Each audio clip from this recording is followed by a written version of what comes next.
nós conhecemos o Senhor Jesus.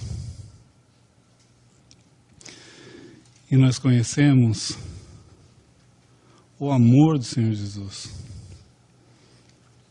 A maneira como Ele nos ama. Eu penso que uma das razões, claro, que o Senhor vai ser glorificado em todos os aspectos. Em todos os aspectos.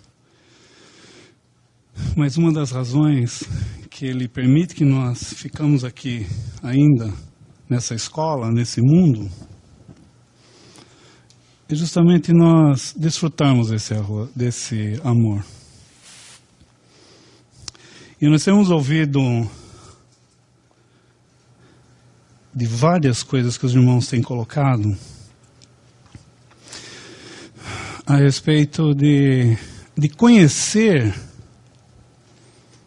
aquilo que Deus tem para nós. E eu lembro de um irmão que já está com o Senhor e foi muito usado pelo Senhor. Ele falava que não é o que nós conhecemos que controla a nossa vida, mas é aquilo que nós desfrutamos, degustamos. Isso vai controlar. Então, não é o conhecer. É óbvio que nós precisamos conhecer. Mas não é o conhecimento. Porque muitas vezes nós sabemos o que é necessário ser feito e nós simplesmente não fazemos. Nós não obedecemos. Esse homem que nos ama e que sempre quer o melhor para nós. Porque o desejo que eu tenho, que nós temos, todo aquele que tem o Espírito Santo, essa nova vida habitando nele, o Espírito Santo habitando nele. Por que esse desejo de que ele venha a qualquer momento? Porque nós queremos estar com ele. Ah, mas o céu é muito bom, o céu é... Amém? Mas e se o céu... Se no céu... Obrigado, irmão. Ele não estivesse. Se existisse o céu, um lugar muito bom, mas ele, o Senhor Jesus, não estivesse lá. Então esse homem que nos ama... a quem a qualquer momento nós podemos levar a nossa voz e falar: Senhor, salva-me, Senhor, estou feliz. Que não é o conhecimento, então, somente, que vai controlar a minha vida ou as nossas vidas. Eu estava pensando em relação a... Nós vamos ler primeiro o livro dos Reis, capítulo 11. Vai falar sobre um rei. Esse rei chama Salomão, filho de Davi. E Salomão foi dado uma sabedoria para ele fora do normal, mais sábio. Deus deu a Salomão sabedoria e muitíssimo entendimento, largueza de coração, como a areia que está na praia do mar. Nós já vamos ler o livro dos Reis, mas eu queria antes enfatizar esse ponto. E era a sabedoria de Salomão maior do que a sabedoria de todos os do Oriente e do que toda a sabedoria dos egípcios. Eu ainda não mencionei, eu já vou mencionar já. Eu só queria enfatizar esse ponto aqui. Esse é Salomão. E ele era ainda mais sábio do que todos os homens. E disse 3.000 provérbios. E foram os seus cânticos 1.005. Ele fez 1.005. Interessante a palavra de Deus, a precisão da palavra de Deus. Não é 900 e pouco. 1000 e pouquinho. 1005. O Senhor sabia o que existia no coração de Salomão, a grandiosidade do conhecimento, sabedoria, do entendimento que esse homem tinha. Agora nós vamos ver algo, o final da vida desse homem. Às vezes a gente ouve os irmãos falando, e assim os mais velhos, e nós vemos com alegria o final da vida dos nossos irmãos. Aqui nós vamos ver o final da vida de um homem que tinha todo esse conhecimento que foi mencionado. E nós conhecemos, essas coisas nós conhecemos, graças a Deus. Primeiro livro dos Reis, capítulo 11. Capítulo 11, versículo 1. Primeiro livro dos Reis, 11, 1. E o rei Salomão amou muitas mulheres estrangeiras. Isso, além da filha de Faraó, moabitas, amonitas, edomitas, sidônias, etéias, das nações de que o Senhor tinha dito aos filhos de Israel: não entrareis a elas, e elas não entrarão a vós. De outra maneira, perverterão o vosso coração para seguirdes os seus deuses. A estas se uniu Salomão com amor. E tinha 700 mulheres princesas e 300 concubinas, e suas mulheres lhe perverteram o coração. Porque sucedeu que no tempo da velhice de Salomão, suas mulheres lhe perverteram o coração para seguir outros deuses. E o seu coração não era perfeito para com o Senhor, seu Deus, como o coração de Davi, seu pai. Nós vemos um contraste entre o final da vida de Davi e o final da vida de Salomão. Não queria entrar nesse ponto. Versículo 5. Porque Salomão andou em seguimento de Astarote, deusa dos Sidônios, em seguimento de Milcom, a abominação dos Amonitas. Assim fez Salomão o que era mal aos olhos do Senhor, e não perseverou em seguir ao Senhor como Davi, seu pai.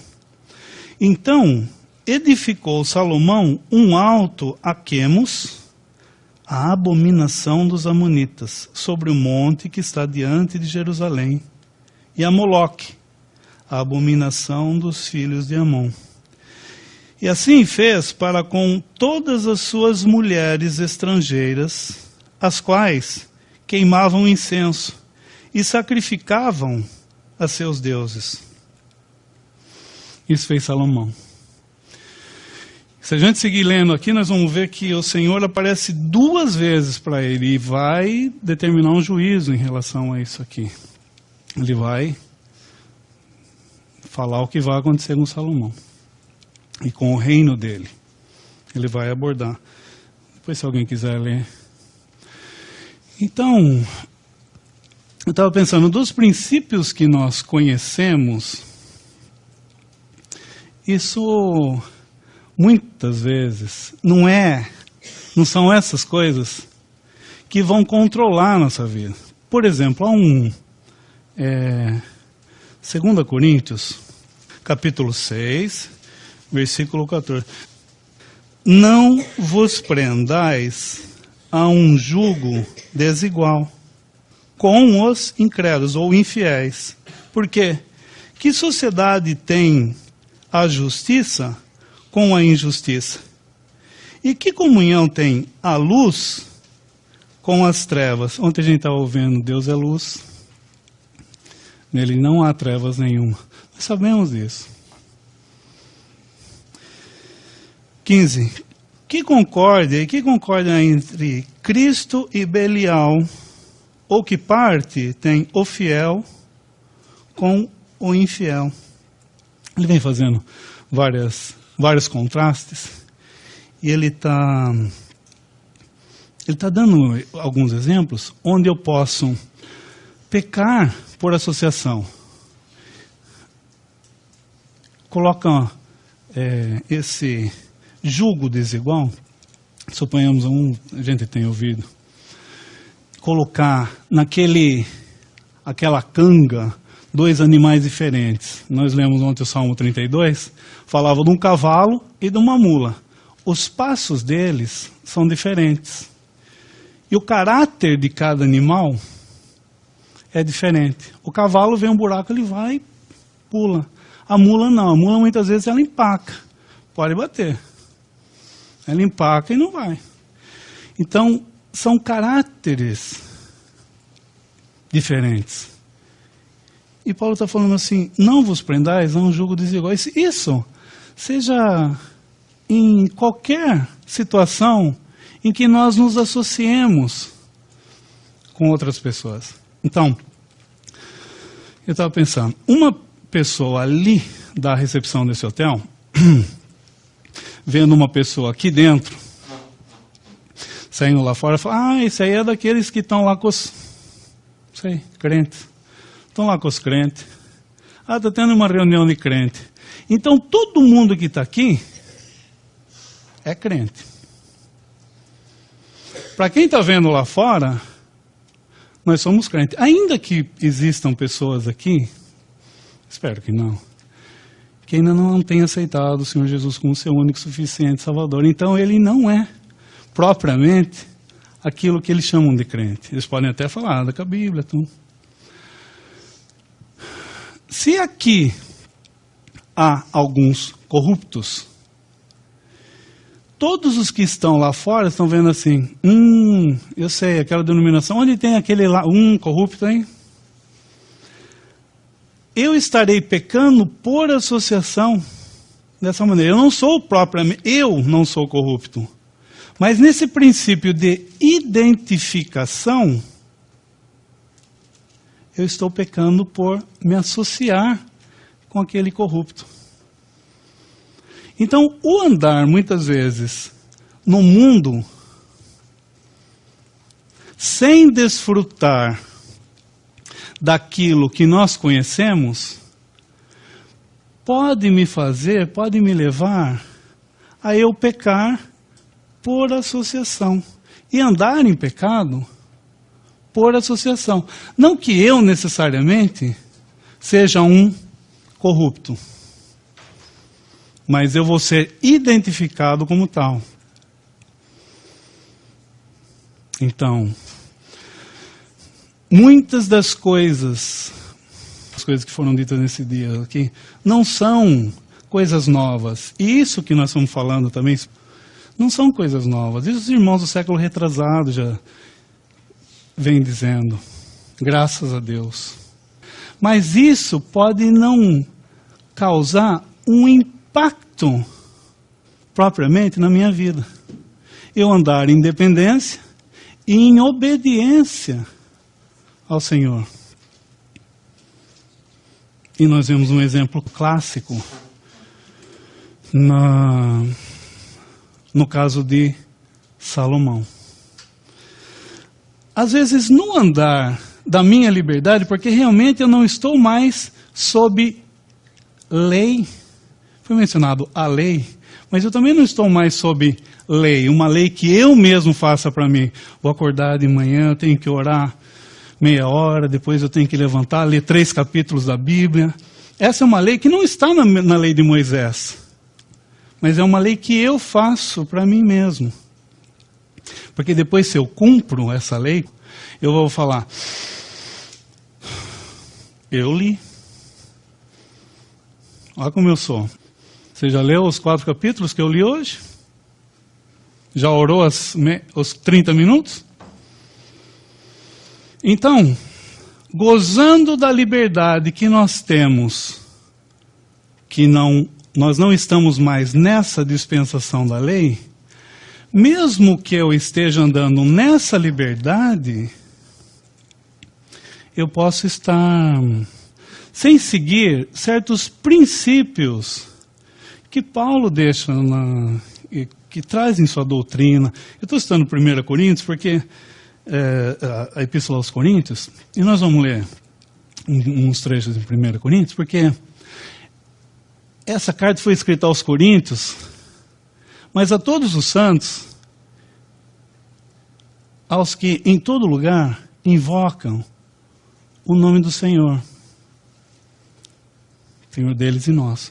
Então essa epístola foi escrita aos Coríntios, mas ela é muito atual, principalmente com tudo isso que tem acontecido no Brasil.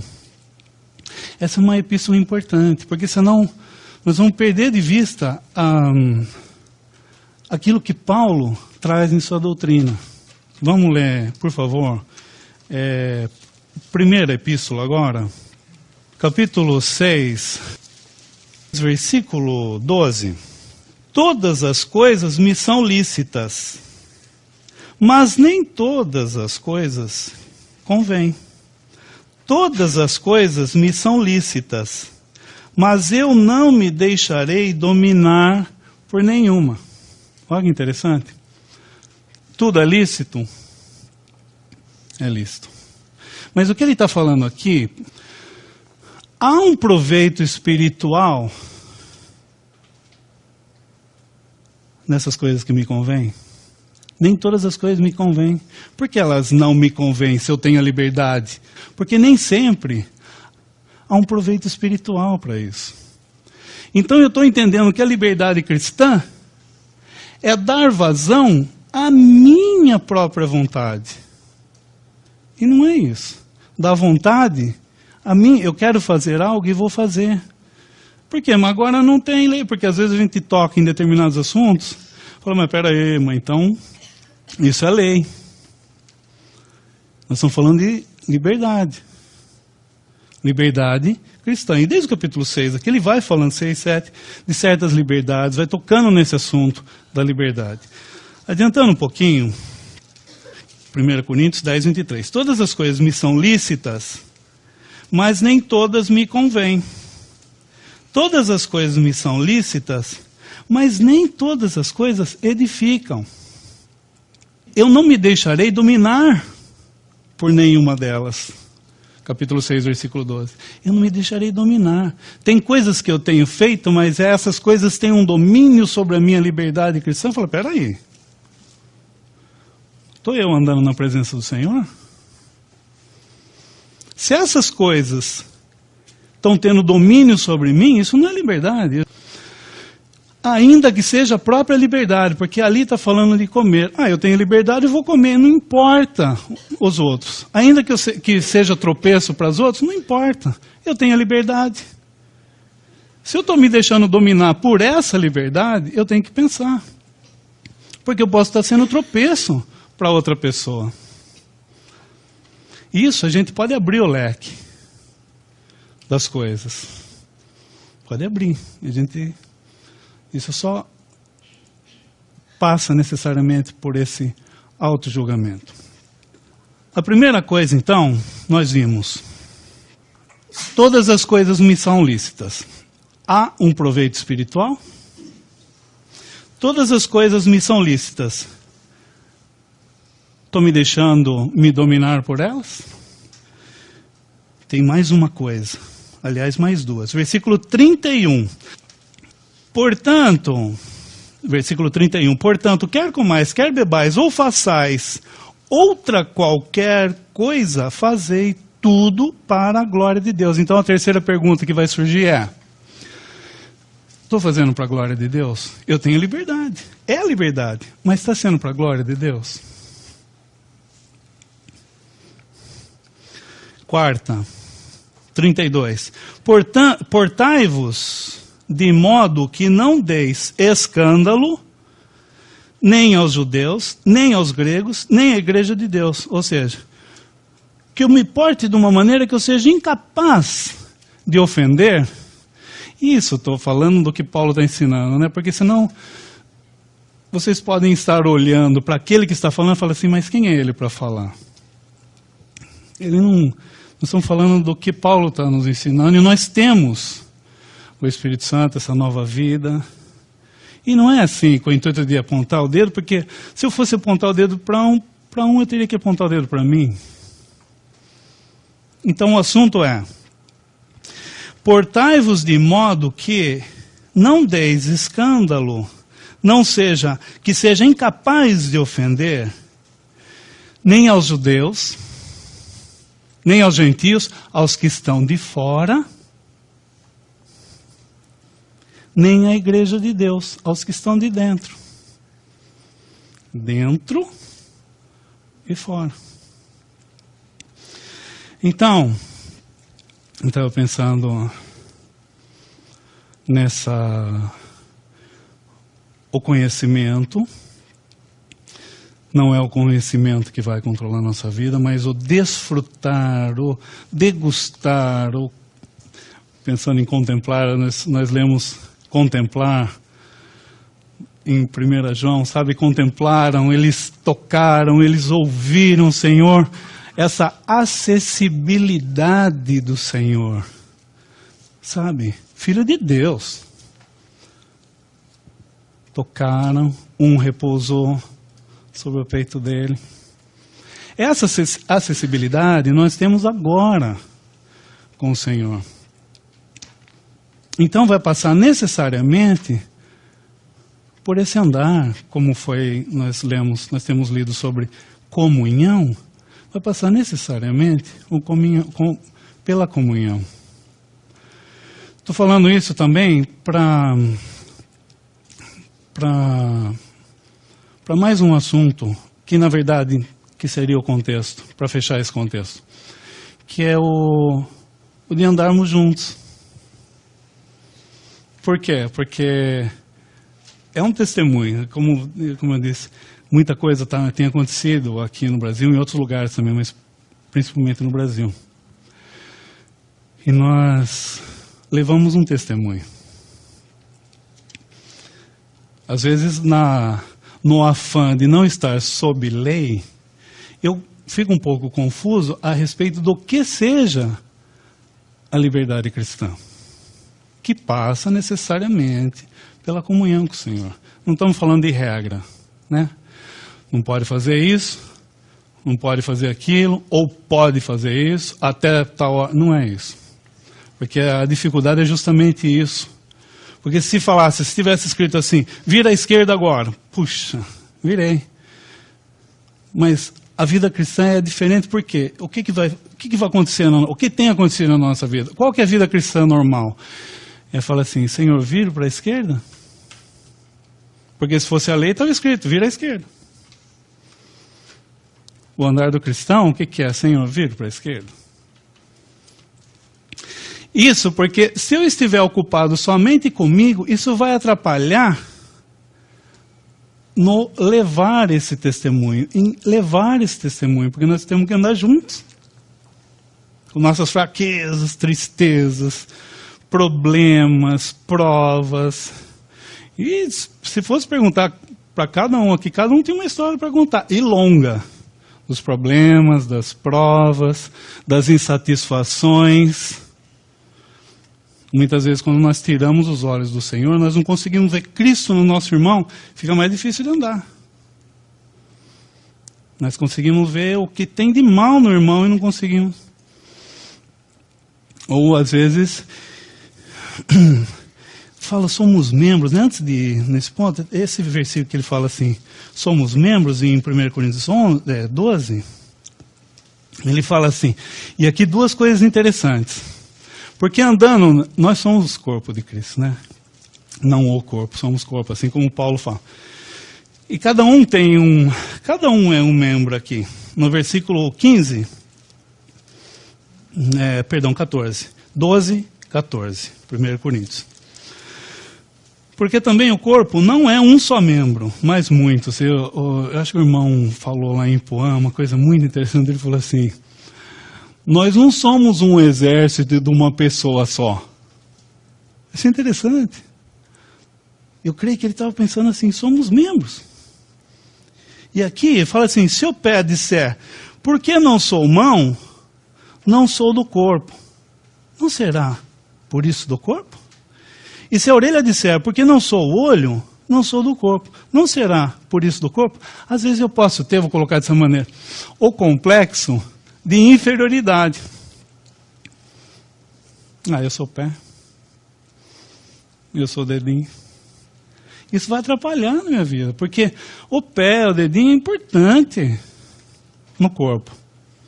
Ou eu posso ter uma outra coisa. O complexo de superioridade.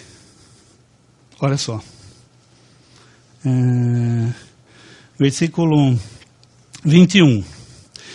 E o olho não pode dizer à mão, não tenho necessidade de ti. Nem ainda a cabeça aos pés, não tenho necessidade de vós.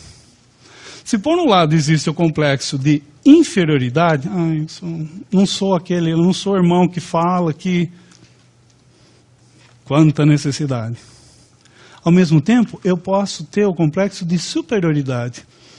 Não tenho necessidade de ti. Nós temos que julgar. E Paulo está falando isso. Somos importantes. Nós somos importantes uns para com os outros. Seja em qual nível se der isso. Às vezes as responsabilidades no levar esse testemunho, elas são feitas de uma maneira que não é pública. Então a pessoa, o irmão, está desempenhando o seu papel lá, ninguém está sabendo, só o Senhor está sabendo. E às vezes o irmão vem aqui e nos expõe a palavra de Deus e nós nos deliciamos como tem acontecido nesses dias que o Senhor, por graça, exercitou os irmãos dessa Assembleia em promover essas reuniões especiais. Então, às vezes, esses que estão à frente aparentam ser os mais, mas somos todos necessários. A unha, o dedo, o pé, os olhos. Eu estava pensando em relação a quando Moisés fala para os espias. Ele determina que 12 espias, um de cada tribo, lá em Números. Aqui. Números capítulo 13, era um de cada tribo. Vou falar assim, eram importantes. Um de cada tribo, eles deveriam entrar na terra. Mas aí eles são enviados, os 12, para espiar a terra. Eles vão, olham, enxergam coisas maravilhosas, frutos. Eles veem o lado negativo também. Que haviam gigantes, e eles perto dos gigantes eram como gafanhotos. E eu não queria abordar esse assunto, porque existe a possibilidade de um irmão vir também e julgar e acrescentar alguma coisa. Eu queria só colocar esse ponto aqui. É capítulo 13, versículo 23. Perdão, 21. Assim subiram, 13, Números 21. Assim subiram e espiaram a terra desde o deserto de Zin até Reobe, a entrada de Amate. E subiram para a banda do sul e vieram até Hebron.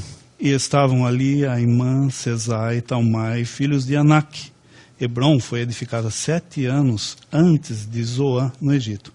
Depois vieram até o vale de Escol e dali cortaram o ramo de vide com um cacho de uvas, o qual trouxeram 2 homens sobre uma verga, como também romãs e figos. Para por aí. Esse assunto é muito rico. Esse capítulo é muito rico, mas eu queria parar aí. Aplicando nesse aspecto. Eles foram lá e o fruto era tão bom, tão grande, que não dava para carregar na mão, de um só. Por isso eu estava pensando, o irmão costumava dizer assim, que Deus não procura heróis. Deus não procura heróis. Ele tem o seu herói, Senhor Jesus. Falou muitas vezes isso. E aqui, para levar esse testemunho de que a terra era boa, precisava de 2 homens para levar esse fruto. O fruto era bom, olha o tamanho do cacho. Então tinha que pôr uma verga, um pau, para eles carregarem. Provavelmente, Josué e Caleb fizeram esse trabalho. Colocaram nos ombros, estão levando. Se o da frente, não vamos citar não, se o da frente falasse assim, quero para a esquerda, e o de trás falasse assim, já cansado, já não aguentando, porque andar junto não é fácil, carregando o peso. Se o de trás falasse assim, eu quero para a direita, ou da frente, eu quero para a esquerda. Ou vice-versa. Se o da frente fala assim, vamos parar. Se o de trás fala assim, vai você sozinho. Não havia, vou pôr assim, não havia lugar para, dessa maneira, aplicar dessa maneira, não havia lugar para vontades individuais. E não adiantava, porque um sozinho não ia levar o testemunho.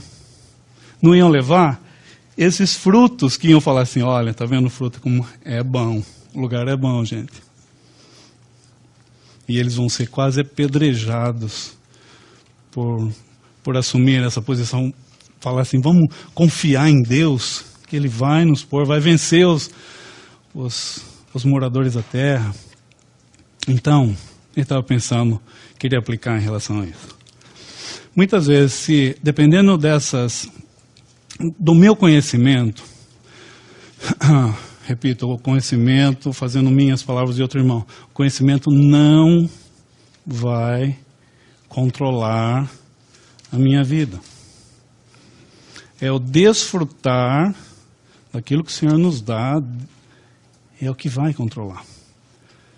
Se eu estou dando vazão à minha própria vontade, querendo fazer os meus desejos, os meus direitos, se eu não estou entendendo direito o que é liberdade cristã, nesse sentido, de fazer, não andar sob lei, mas seguir esses preceitos, espera aí, eu estou tendo liberdade, há proveito espiritual? Eu estou me deixando dominar por algumas dessas coisas? É para a glória de Deus?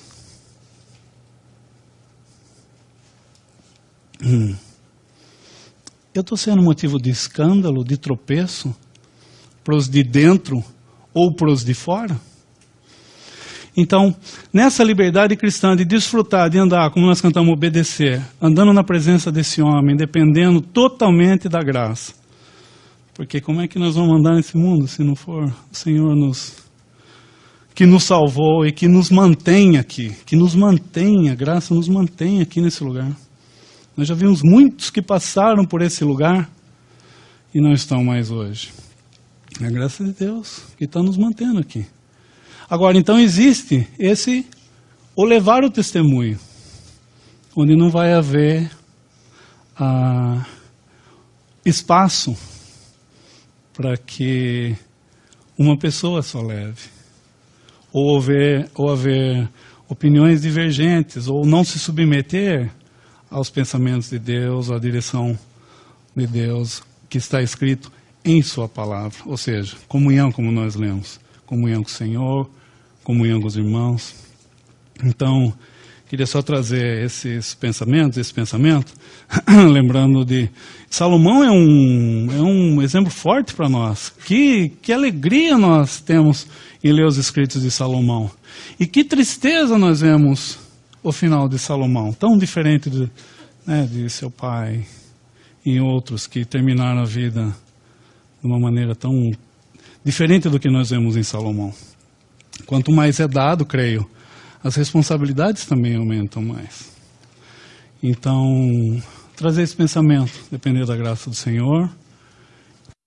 O que o irmão estava falando sobre liberdade, porque é muito comum nós vermos o cristão usar esse tipo de expressão. Agora eu sou livre, Cristo me libertou. Mas no sentido, o irmão estava falando, totalmente errado, de que agora eu estou livre para fazer o que eu quiser. E é muito ao contrário. a liberdade que nós temos em Cristo é a liberdade do poder de Satanás. Ele nos livrou da escravidão do pecado. Não porque agora pudéssemos pecar livres. Não, para que pudéssemos servir a Deus livre, porque antes nós não conseguimos servir a Deus. Que é o que está em Efésios. Efésios capítulo 2.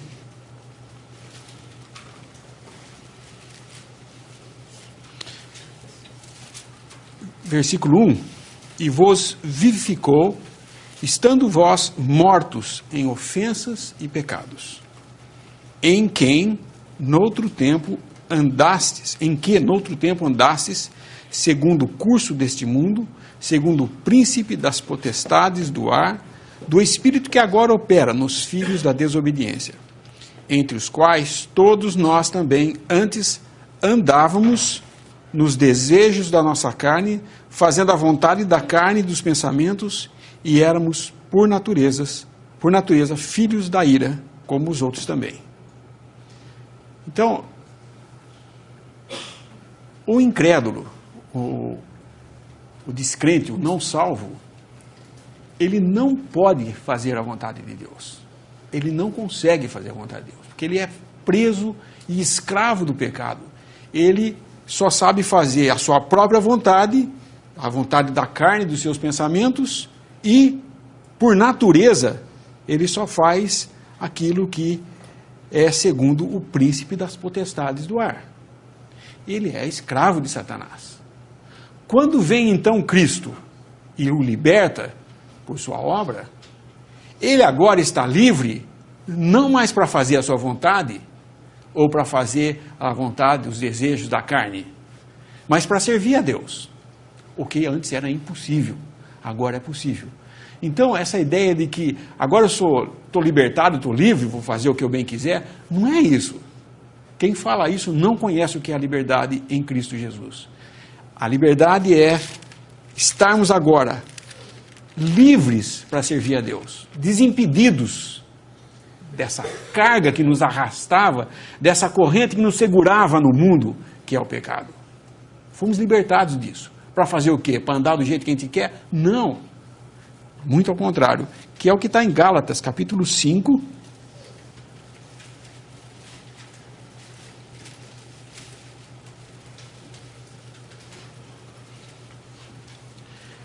Porque vós, irmãos, versículo 13. Porque vós, irmãos, fostes chamados à liberdade. Não useis então da liberdade para dar ocasião à carne, mas servi-vos uns aos outros pelo amor. Nós estamos hoje capacitados a servir uns aos outros, não em escravidão, mas em amor.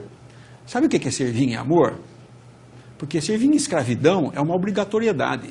É um negócio que o escravo, ele serve ao seu senhor, porque se ele não servir, ele vai levar chicotada. Ele vai ser castigado até ele aprender a servir. Por outro lado, o que serve por amor é aquele que, tendo sido uma vez escravo e foi libertado, fala, não, mas eu prefiro ficar com meu senhor, porque ele é bom para mim. Eu vou servir ele por amor. Nós somos assim agora. Escravos libertados, mas prontos para servir em amor, por causa de quem foi aquele que nos libertou da escravidão. Essa liberdade que temos agora, a liberdade para servir a Deus, não para fazer o que nós queremos. E muitas vezes nós confundimos isso, agora que estou na liberdade, fui chamado para a liberdade, quem vai dizer para mim o que eu não posso fazer? É Deus que me justifica. Usam até essa palavra. É Deus que me justifica. O que eu fizer, Deus vai me justificar. Não é bem isso que a palavra ensina. O que a palavra nos ensina é que nossa liberdade agora é para servir a Deus. Não estamos mais acorrentados ao velho homem, não estamos mais acorrentados ao cargo ou à pressão do pecado. Estamos livres para servir a Deus. Isso faz toda a diferença do que o irmão falou, né? Quando Salomão, com toda a sabedoria que tinha, com toda a riqueza, resolveu seguir o caminho de satisfazer a sua própria vontade, ele se intrometeu com mais de 1000 mulheres. E qual o resultado disso? Ele foi arrastado para a idolatria. Muitas vezes nós achamos assim, o julgo desigual, mas talvez, se eu entrar num julgo desigual, ele aprenda a marchar como eu. Ele vai andar comigo, o cavalo pode pensar assim, bom, vamos botar um cavalo e um boi. Um dia o boi vai aprender a andar rápido como o cavalo. Nunca vai, porque ele não tem a agilidade do cavalo. Não são da mesma natureza. Nem mesmo o cavalo vai fazer o trabalho que um boi faz. A força que o boi tem de tração, o cavalo não tem. Então é impossível os dois um dia, um se ajustar ao outro. Eles vão sempre andar um para o lado ou para o outro, dependendo da força, de quem tiver mais força ou de quem tiver mais velocidade.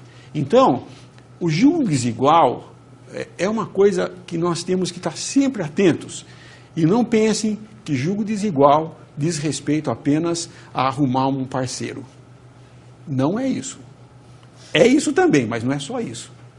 É o julgo desigual com a associação dos negócios. Com quem você faz sociedade nos seus negócios? Com quem você se associa para trabalhar nesse mundo? Isso é importante. Muitas vezes, se eu tenho um sócio que é incrédulo, facilmente ele vai querer colocar na declaração do imposto de renda que o que ele ganhou é bem menos. E você é sócio. Não vai adiantar você falar para a Receita Federal, mas nós somos sócios, mas foi ele que sonegou. Não, vocês são sócios, os dois vão para a cadeia. É associação. Não adianta virmos com a desculpa de que, talvez se eu ficar com meu parceiro, ele um dia vai entender e vai ser salvo. Não vou colocar em questão a graça de Deus, mas eu vou colocar no seguinte sentido. Deus jamais vai promover uma coisa desse tipo, um jugo desigual, para depois te abençoar no final. Ele quer te abençoar agora, sem esse jugo. Não pense que você vai ser bem-sucedido nos negócios se associando com incrédulos, pensando que um dia lá na frente Deus vai te abençoar, porque, na final de contas, eu fiz na boa intenção. Não. Alguns chegam até a fazer essa associação e falar assim eu posso ter lucro e ajudar na obra do Senhor.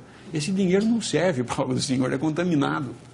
Então, nossas associações são realmente associações que nós devemos ser cuidadosos. E um outro tipo de associação seria a associação religiosa. Creio que de todas, essa é a mais difícil nos nossos dias hoje. Porque a associação religiosa fala, mas é cristão também. É cristão também. Qual é o problema? Tem tantas coisas aí espalhadas pelo mundo, né? Denominação nós temos quanta? Se puser hoje, for tentar ver quantas existem, mais de 1000, certeza, muito mais de 1000. Uma para cada caráter que se tem aqui no mundo. Mas vou me associar com alguém que não segue o que a palavra de Deus nos ensina? Melhor não. As consequências, Deus vai cuidar, mas as consequências, no final, podem ser, às vezes, desastrosas, como foi no caso de Salomão. Então, eu só queria ressaltar essa liberdade que tem. O que é a liberdade cristã? É a liberdade de sair e falar, bom, eu estou livre para ir na boate, para ir fazer o que eu quiser. Cristo me libertou. Não, não é isso, para isso que ele te libertou. Ele te libertou numa coisa que está querendo outra vez? É a mesma coisa que o povo de Israel, tendo sido libertado da escravidão do Egito, lá no deserto falou, que saudade das cebolas, das comidas do Egito. Ué, você foi libertado da onde? Do Egito. Você quer voltar lá para participar daquelas coisas, ainda que fossem gostosas? Mas está no Egito, você quer ir lá? Vai. Mas ele não te chamou para isso. Ele chamou para uma coisa melhor, que está lá à frente, não lá atrás. Nós não voltamos atrás para as coisas que foram vergonhosas um dia para nós, porque agora nós sentimos saudade delas. Se nós sentimos saudades, é porque nossos olhos não estão fitos no Senhor. Que o Senhor possa ajudar.